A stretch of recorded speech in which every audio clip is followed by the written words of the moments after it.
Welcome in to another new AMP podcast. I'm your host, Ben Dubose, news editor with the AMP publications team.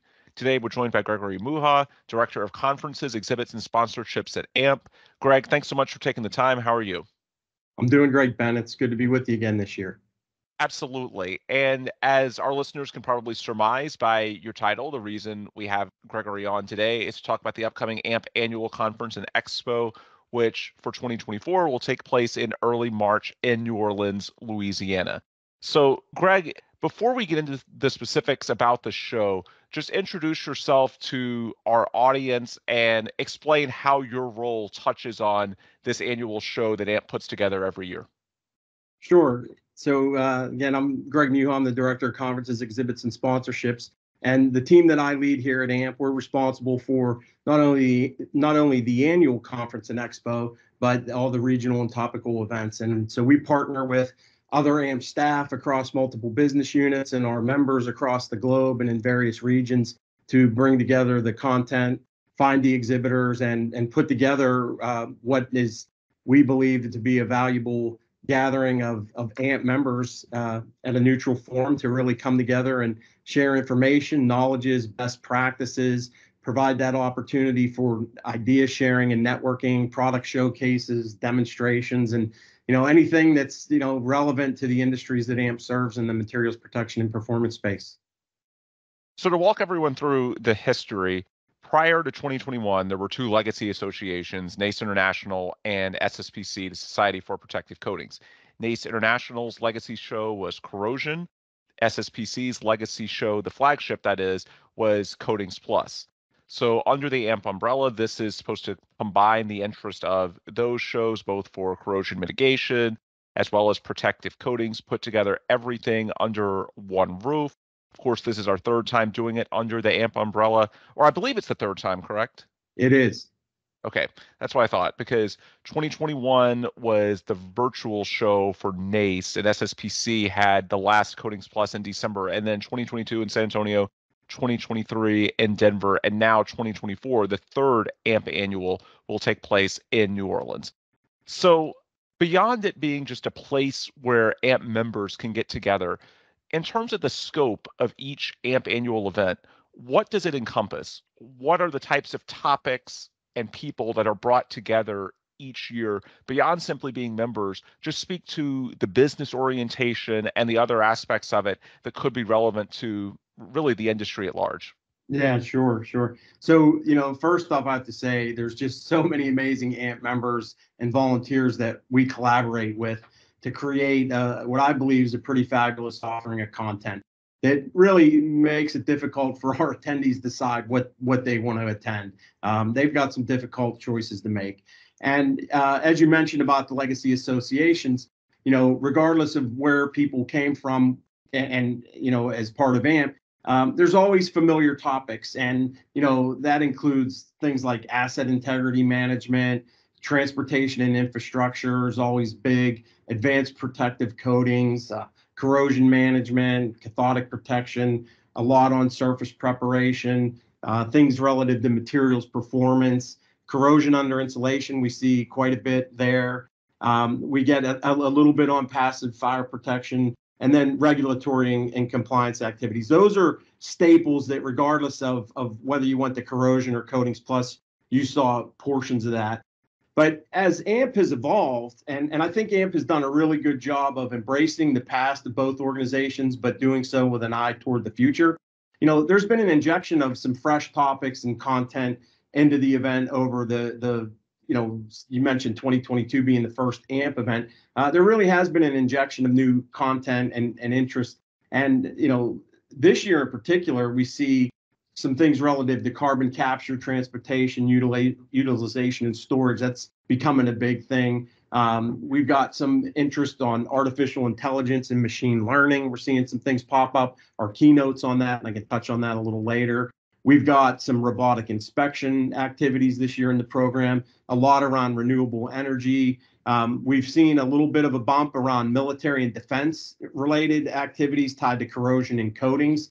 And we're also seeing a little bit of a bump in the non-metallics area. So the one thing we work with the Conference and Events Program Committee, And obviously there's program committees for all the various product areas at AMP, but they do a good job of reaching across the aisles, if you will. And so for instance, within the standards program committee, they have a connection into the annual conference where all the standard committees come together. And SC 12, Standard Committee 12, the chairman of CEPC, Stephen Reinstatler from Covestro, he happens to be active in SC 12. And so he was instrumental in working with the standards folks to look at some areas where they could bring content into the conference out of what they're doing in the standards area. So as a result of that, you'll see some content this year in the conference tied to the corrosion of reinforced concrete structures. We've got some things around coatings and linings failures, quality assurance and quality control. And we also, through an MOU that was brought in with AWWA, we have some water and wastewater topics this year, some things around hydrogen and emerging fuels. And for the last couple of years, there's been a lot of interest around the PHMSA mega rule. And so, as that rule has come into play, while the topic's been similar, it changes based on where they're at in implementation. So definitely a lot of interest in those areas. And so, again, I just think it's really exciting to see how AMP has embraced the past, has that eye toward the future to help really prepare that next generation of the workforce that's going to be critical to preserving and extending the lifespan of assets and infrastructure that, most people way too often take for granted. So, thanks to the efforts of these AMP members across the globe, we are able to provide this type of programming that really does contribute to a world built and protected with safe, reliable, and sustainable materials. So I'm really excited to see how this all comes to play. It's, not the same old. Again, some familiar topics and content, but some new ones and some expansion of others. Absolutely. Can't wait to get there. There's a lot to look forward to. We'll get into the specifics in just a few minutes, but as we're leading off, I also want to touch on the host city, which this year is New Orleans. I know you all, as our conferences team, try to alternate the event between Gulf Coast locations and other spots throughout the United States. Recent history, San Antonio in 2022, that's a Gulf Coast site. 2023 was Denver. Now we're back to New Orleans. The next few years, Nashville in 2025, Houston in 2026, Columbus in 2027, and I believe San Antonio again in 2028. Is that right? Correct. Okay. So what does New Orleans offer as a host city that's unique relative to all the others? What's your pitch for why New Orleans is a fun place to go to? I think some of that sort of speaks for itself. Yeah. But beyond that, why is that such a good spot for this industry, for the Gulf Coast location of this event? Yeah, that's interesting. I mean, number one, it's a destination our constituents really enjoy traveling to. I mean, obviously the climate's usually favorable. It's a great foodie town, a lot of great restaurants and eateries, plenty of entertainment, some very unique venues. For instance, we're actually hosting our honoree night at the World War II Museum, which is just a fabulous venue. So you have those kind of things. And, quite honestly, it's one of those things where if you look historically, and I have data that goes back to 1994 that we look at from, we don't have all the compiled data, but we have a fair amount of data that goes back to 94 on registration numbers, number of exhibitors, number of symposia. I mean, it's a limited amount. It's not a full slice and dice. But as I was talking to some of our colleagues and kind of looking at the registration numbers and trying to do all the planning and preparation, the one trend that we've seen is that pretty much every year that we've rolled from one venue to another. The first time that our marquee event was in New Orleans, it came from Denver, which is the situation we're in this year, and we saw an uptick of 800 registrants. Another time that it went to New Orleans, I think it came from San Diego. Again, it was about an 800 registrant bump. Another time it came to New Orleans from Nashville, a little more than 800 bump. And then the last time it was in New Orleans was 2017, and it came from Vancouver, and that actually bumped up by 1,400. So there's been a minimum of a bump up of about 800 delegates in each of the previous times that we've had an event in New Orleans like this. So, as we're looking at the registration numbers, they're not tracking at that point right now. And that's typically because this is, we have a large audience in the Gulf Coast region, and so it's kind of like a home game for people. So looking at the data, we've typically seen a lot more on-site registrations or later registrations because people can do that because it's a little bit easier to make those arrangements. But really, for all those reasons, New Orleans has really been a good venue for this event. So relative to last year, from a content perspective, I think the differences between New Orleans and Denver as a destination, the climatology, those types of things are obvious. But in terms of the content, the networking, what type of feedback did you get after your most recent event, which again was about a year ago in Denver? And what are some of the new things in 2024 relative to 2023 that you've incorporated based on that feedback? Yeah, I think the one thing to keep in mind about last year, I think a big driver for 2023 was people were just ready to get back out. Everything had been on lockdown. Sure. In 2022, you still had to wear a mask to go on the plane. There were COVID waivers you had to sign, hotels you had to wear a mask. So it was almost like a liberating experience for people to be able to go somewhere in 2023. So that really was one of the driving forces. For New Orleans this year, I think it's a little bit different. I think it's definitely a lot more familiar. There's always more of a reunion-y type feel. The one thing that I just marvel at with our industry and our constituency, they really enjoy each other's company. They like to get together. They like to, share best practices, information, catch up on things.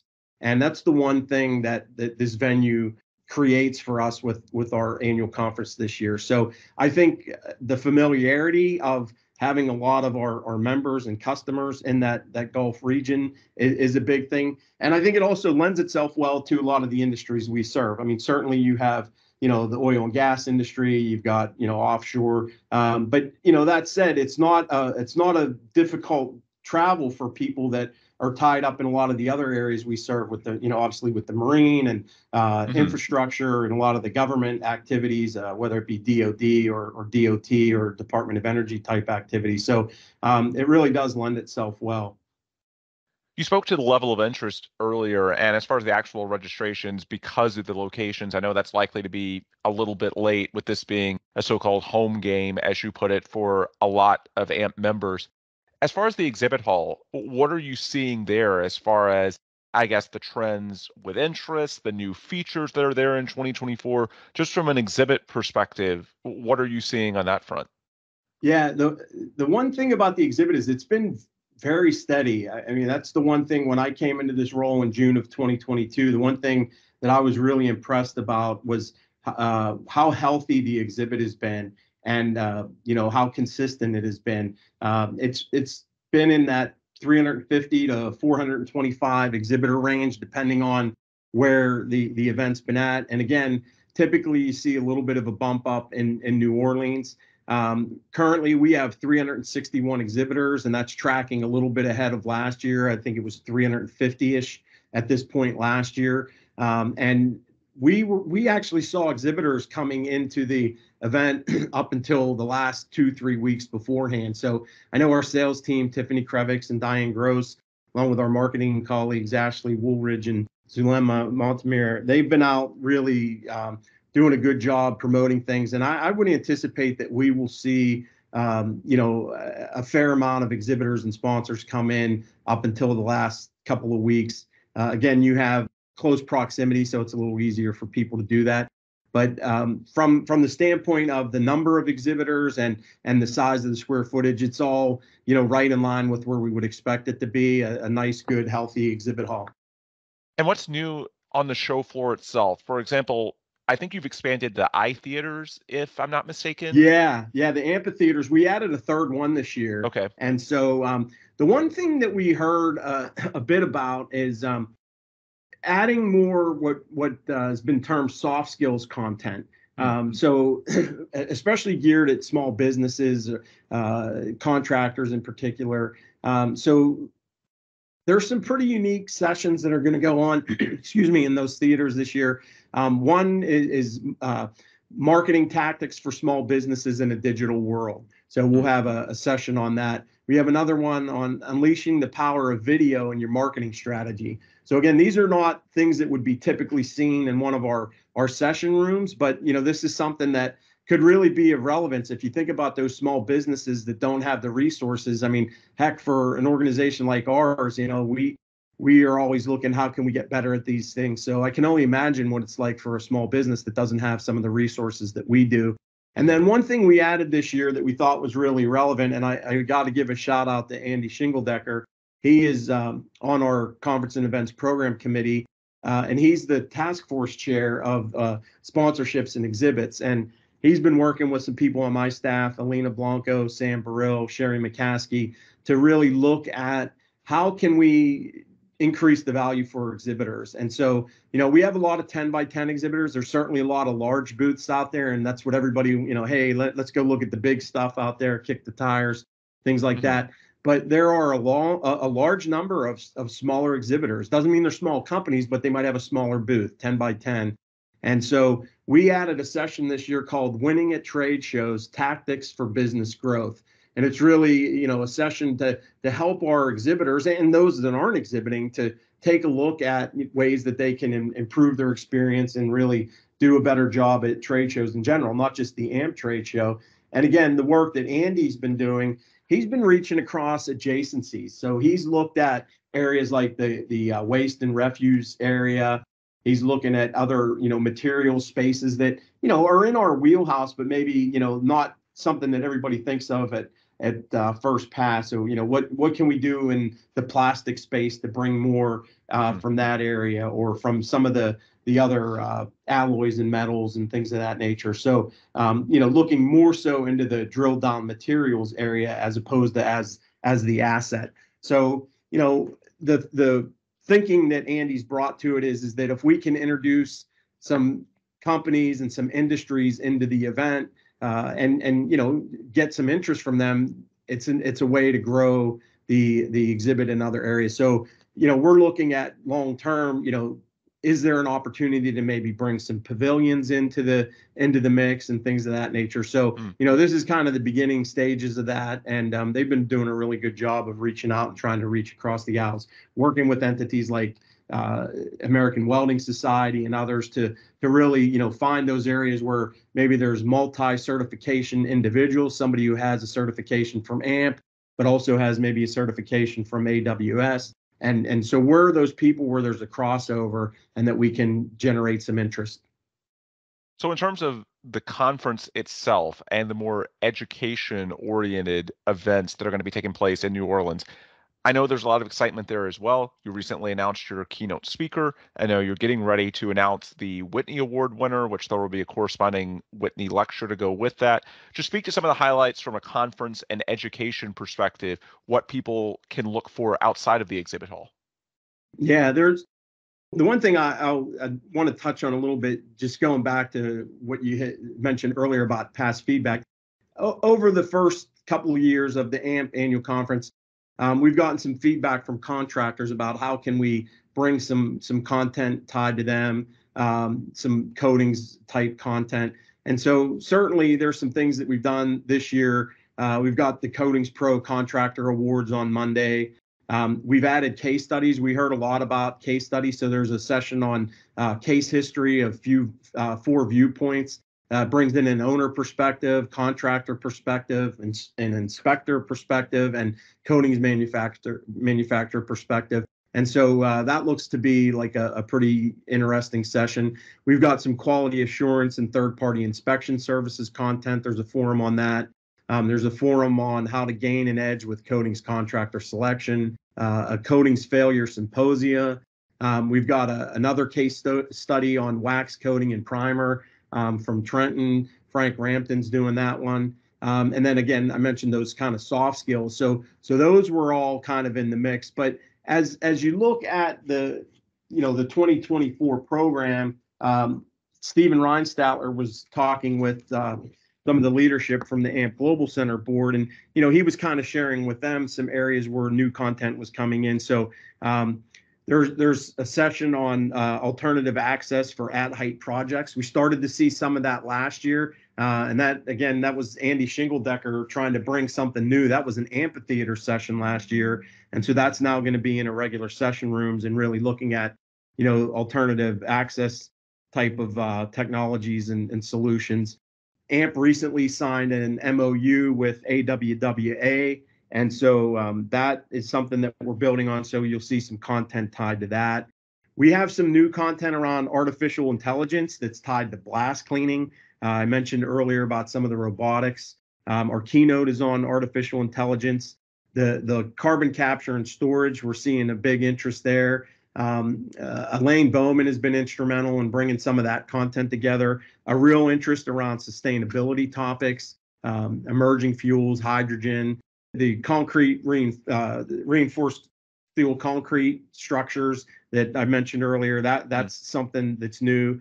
And really, the big thing I think is some of the things around the defense and military. We have seen a couple of pop up there, and then we've also seen some corrosion and coatings interest from the automotive industry. So we have a new session this year tied to corrosion and coatings on automotive. So those adjacencies that Andy was working on, we're also trying to do that on the technical program side. So it's interesting to see these things kind of come together, not the typical things that you would always see. We've got some things on aerospace. Obviously, we've got some maritime and some marine type activities. So a good variety. And as I said, I think our attendees are really going to have a difficult time picking out what they want to go to. Keynote speech is Monday afternoon, March 4th, just prior to the opening of the exhibit hall, correct? It is Dr. Michio Kaku, and Yep. He's going to be talking about the impact of artificial intelligence on the workplace. And we've had a really strong reaction and response to his announcement as the keynote speaker. It's been funny. I've had quite a few people reach out to me saying, "Hey, we've watched all his programs on. I think he was on Discovery Channel, and that they've watched a lot of his YouTube videos and read all his books." And there's a lot of interest in people wanting to have an opportunity to meet Dr. Kaku. And so we're real excited to see the reaction to this. Now he's a real highly technical individual, but he's done a really good job of connecting the technical with how it impacts everyday life. And so I really think for those that are maybe thinking, hey, this might be a little over my head, I hope they give it a chance, because he's a really interesting speaker. He does a really good job, and I think he has a couple of million followers on his YouTube channel. I mean, he really does have a strong reach out there. So we're really excited by Dr. Kaku being able to join us on Monday. Yeah, the event taking place from March 3rd through the 7th in New Orleans. If you want more info, you can go to ace.amp.org, ace.ampp.org, or you can download the AMP annual app, which has an updated schedule. Beyond education, beyond the exhibit hall, there's also a lot of networking and social activities that take place in connection to an event like this, because you're bringing people, really the entire industry, hopefully, together in an event that celebrates all of AMP membership. So I know there's a lot of work that you and your teams and other people throughout our staff have worked hard to put together. You've got things like awards night, the Gen Next Bash. You've got obviously the exhibit hall opening. You've got the golf tournament. You've got the AMP Cares Volunteer Day. There's a lot of events that don't take place actually in a forum room or on the show floor, but are still a very valuable part of the AMP annual experience each year. So just speak to some of the networking opportunities and the broader social component to this year's conference. Yeah, absolutely. You're spot on. The networking is a key element of the event, getting together and being able to connect with others. And certainly, the golf outing that supports our Emerge activities, that's one way to do that. And that's a whole day long activity on Sunday, I believe. We also, you mentioned the opening reception. Carboline and AMP co-sponsor that. That happens on Sunday evening. We do have the exhibit grand opening and reception that is sponsored by Sherwin-Williams, and that'll happen on Monday. And just prior to that will be the Coatings Pro Awards happen right outside the exhibit hall as well. So the Coatings Pro Awards will be presented, and then we'll have the grand opening. There's a career fair on Tuesday. One of the initiatives that started up last year that I'm really excited about is the Women of AMP. Joyce Wright and Rochelle Rigby. Rochelle is the vice chair of the Conference and Events Program Committee, and obviously Joyce Wright is a past chair of the AMP Global Center. They started a kickoff meeting. They basically had just an open session, and it was an open invitation. Anybody who was interested to come and talk about, what could or should the Women of AMP be for the AMP organization. And they were, we had a room set for maybe 50 people. They weren't expecting much more than that. And they had over 100 individuals come to that session. It was standing room only. They got a lot of momentum, and it's really kind of snowballed. And Joyce and Rochelle have been working along on that. And so this year they're going to have a breakfast on Tuesday morning.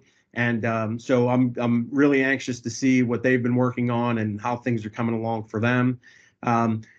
There's a headshot station that's sponsored by Tinker and Razor. That's on Tuesday. That'll be on the second floor. And that's a great opportunity especially for young professionals, anybody coming new. I mean, it's great for anybody, but for somebody who doesn't really have a professional photo that they can use on their LinkedIn profile or, use for as their, in their professional endeavors, it's a great opportunity to get that. And, a lot of us, some of us that are a little old, been around a little longer, maybe have a little less hair or a little lighter color hair than we did. Maybe it looks like we have our high school picture up there. Oh, nice. And so it's an opportunity to get that picture updated, if you like, and show a little bit of that seasoning, if you will. So, that's always a nice sponsorship. And I know Tinker and Razor's always been proud of doing that. They really enjoy doing that one. So that's a really good one. You mentioned the Emerge Leaders Bash. That one's sponsored by Sherwin-Williams and BP, and that's always a great time. But another thing that we have going on, and again, this is Elaine Bowman and a group that she's been working with, something new this year. It's actually not new. It's a transition of something that has happened in the past, and they just kind of rebranded it, is a Valuing Voices breakfast. And this was something that has happened in the past, talking about diversity, equity, and inclusion. And they came up with, I can't remember where the term came from, but I guess there was a group of people talking about things, and so this Valuing Voices kind of tagline evolved. And so that's a breakfast that's going to happen on Wednesday.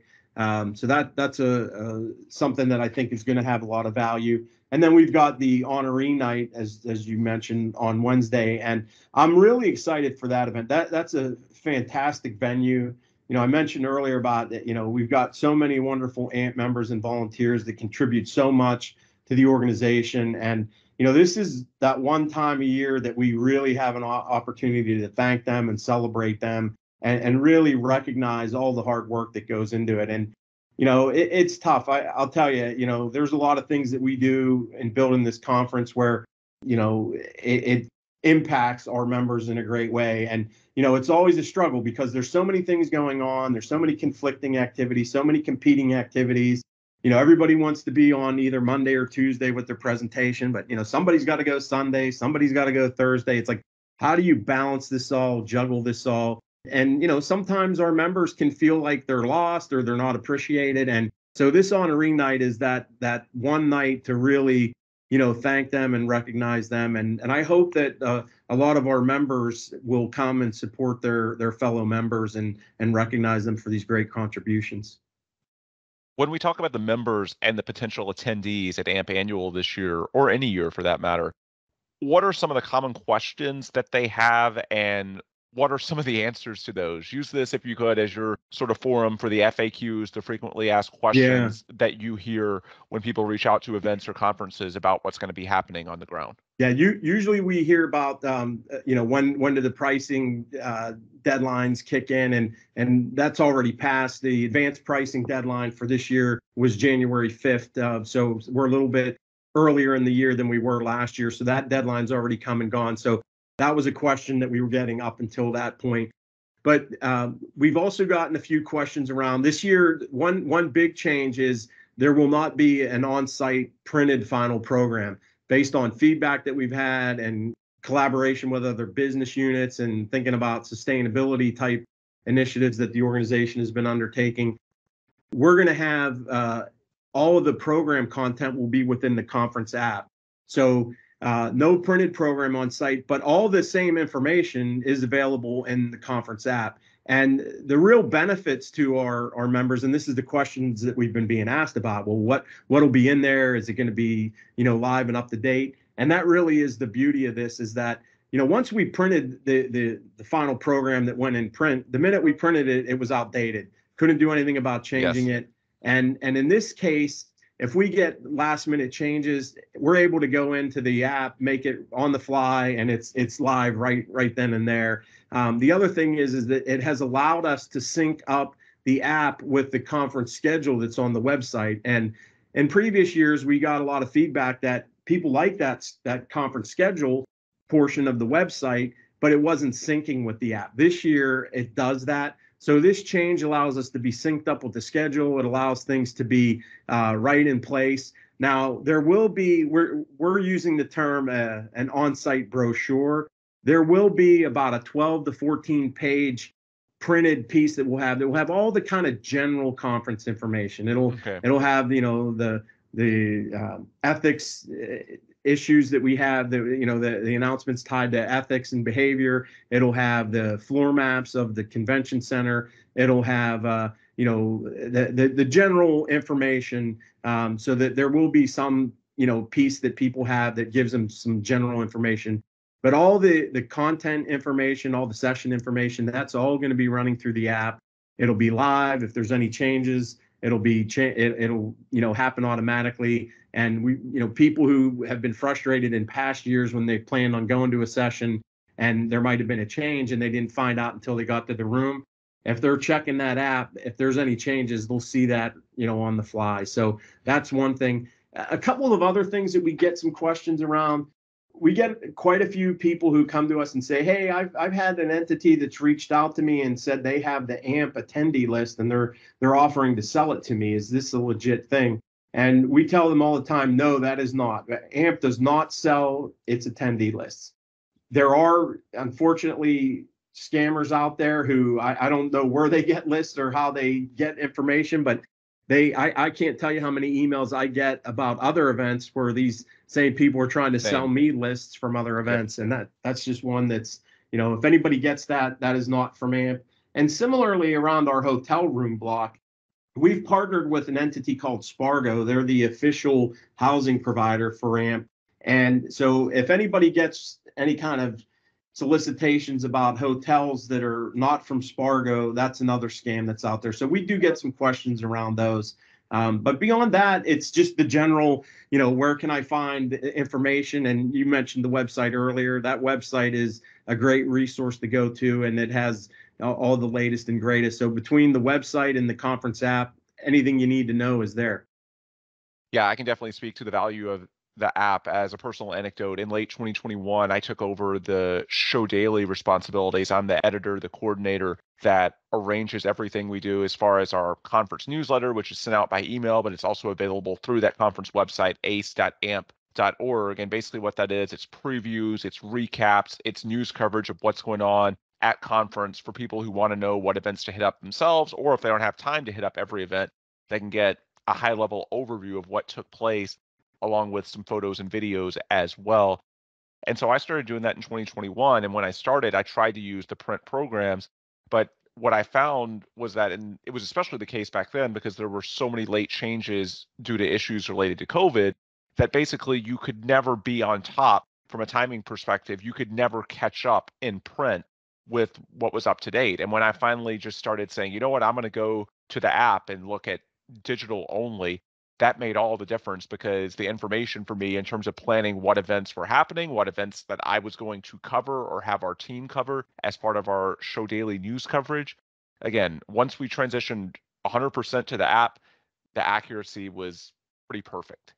As opposed to when it's printed, I know we don't have the COVID concerns now that we did a couple of years ago, but the reality is things always change. There's always one or two little tweaks that need to be made at the last moment. And just directing people to the app ensures that you're not going to have anyone going on outdated information. The app is how you know it's going to be 100% up to date and reflective of what's actually going to happen on the ground. All right. Absolutely. I think that's everything I wanted to cover. Greg, before we sign off, for anyone listening who may have further questions for you or your team, what's the best way they can get in touch with you or anyone else from conferences or events? Yeah, sure. From the website, there's a list of contacts, and my team is listed there. But for me, anybody's welcome to email me directly. My email is greg.muha, that's greg.muha @amp.org. For general questions around the conference activities, Sherry McCaskey from our team is the person that can be reached out to. That's Sherry.McCaskey, SHERRY.MCCASKEY @amp.org. And then for the exhibits, Sam Burrill is our senior manager of exhibits. They can email him at samburrill, sam.barrill @amp.org, and they'd be happy to answer any of their questions. I mentioned earlier that we'll probably see some exhibitors come in. Anybody who may be interested in purchasing an exhibit or a sponsorship, they can reach out to Tiffany Krevix. Same thing, tiffany.krevix, that's TIFFANY .KREVICS @amp.org, and Tiffany would be happy to help them. Sounds good. All right, well, we will break it here. As we mentioned a few times, the best place to get information in the immediate term would simply be by going to ace.amp.org. That's the conference website, and you can find both scheduling details as well as contact information. Simply going to the conference website is your best bet at this point in time and leading up to the event on the ground in March, or on the ground in New Orleans come early March. Greg, thanks so much for taking the time. Have a good day. You too, Ben. We'll wrap it here. For Greg, I'm Ben. As always, we appreciate you, our listeners, so much for tuning in. And if you want more resources from us at AMP beyond simply the conference, you can go to amp.org or our publication websites, materialsperformance.com, coatingsformag.com, for all the updated industry news related to this conference and beyond, anything related to corrosion mitigation and prevention, protective coatings. We cover all niches within the industry. So check out our publication websites as well as the association's website at amp.org. All right, with those plugs complete, we can adjourn. For Greg Muha, I'm Ben Dubose. Appreciate you all for listening, and please come back soon for another new AMP podcast.